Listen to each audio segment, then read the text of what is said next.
Crise sociopolitique à Madagascar, quel avenir pour le pays au moment où l'Assemblée nationale annonce la destitution du président malgache, une actualité largement commentée encore par les quotidiens burkinabés dans leur parution du jour.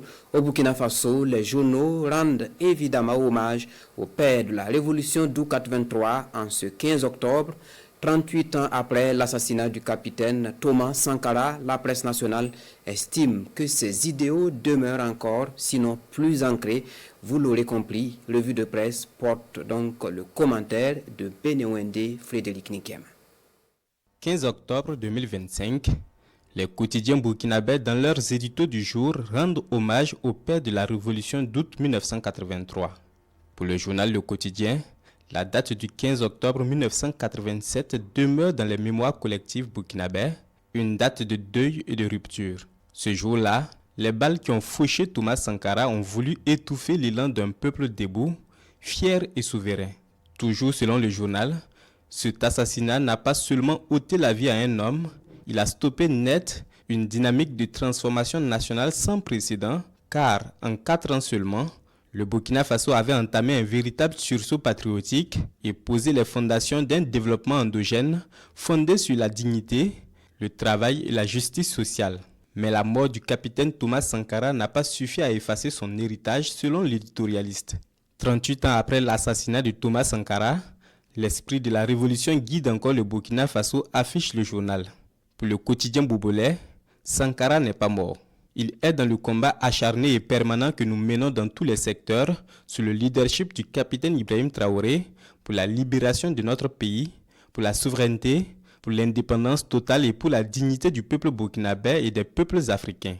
Sankara n'est pas mort, il est en nous, non pas physiquement, mais par son idéologie, sa vision, l'amour qu'il a pour son peuple, son engagement pour la cause de son peuple, ses œuvres. Thomas Sankara pour l'Express du Faso est dans cette jeunesse burkinabé et africaine, désormais décidée à prendre son destin en main et à l'assumer avec courage et fierté. À l'international, l'actualité sur la crise sociopolitique à Madagascar font encore le chou gras des quotidiens burkinabés. L'observateur Palga parle d'un terminus pour TGV, signifiant que dans la journée d'hier mardi, les événements se sont enchaînés sur la grande île. Il y a eu d'abord la convocation de l'Assemblée nationale qui a voté à une large majorité la destitution du président à 130 voix sur 163, alors qu'avant, un décret présidentiel annonçait la dissolution de cette même Assemblée nationale. Avec le ralliement de l'armée aux manifestants de la Gen Z, on peut dire selon l'Obs que la messe est définitivement dite pour l'ancien Golden Boy de Tananarive. Pour le journal Le Pays, Ange Rajouel peut rêver debout, mais la cause semble perdue. TGV doit accepter qu'il ne sifflera plus jamais en gare. En tous les cas, il ne sera pas le seul malgache à ne pas terminer son mandat. Mais au moment où la ferveur populaire et la liesse de cette victoire du peuple vont retomber, plusieurs défis se dressent face au nouveau pouvoir.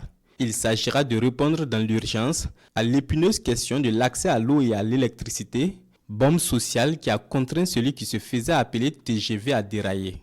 L'après Rajouel se dessine avec des défis majeurs selon Aujourd'hui au Faso. Le nouveau régime devra également démontrer sa capacité à restaurer la confiance de la population et à mettre en œuvre des réformes profondes pour s'attaquer à ces problèmes structurels afin de garantir la stabilité politique et stimuler une croissance économique qui profite à tous.